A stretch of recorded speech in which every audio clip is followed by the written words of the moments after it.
Maya Estianty komentari El Rumi yang bakal duel tinju.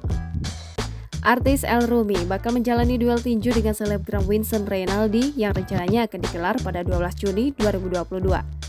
El Rumi dan Vincent bakal turut serta dalam acara Holy Wing Sports Show. Keduanya masuk dalam kategori Celebrity Fight HSS. Terkait dengan adanya pertandingan itu, Maya Estianty sebagai ibu El Rumi turut berkomentar. Kompas.com merangkum pernyataan Maya Estianty sebagai berikut. Maya Estianty mendoakan menang. Maya Estianty hanya bisa mendoakan putranya agar mendapatkan hasil yang memuaskan ketika melawan Vincent Reynaldi. Namun pada pertandingan nanti, Maya memastikan tidak dapat menghadiri langsung acara tersebut. Yakin menang. Maya Estianty sebelum mengizinkan El Rumi untuk tinju, meminta anaknya itu memenangkan pertandingan tersebut. Ia juga mengaku tak begitu khawatir dengan pertandingan tinju yang akan dijalani El Rumi. Harus terima resiko.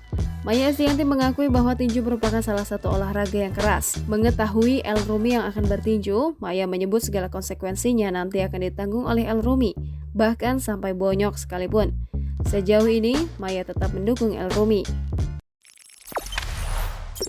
Jangan lupa subscribe, share, komen, dan like ya!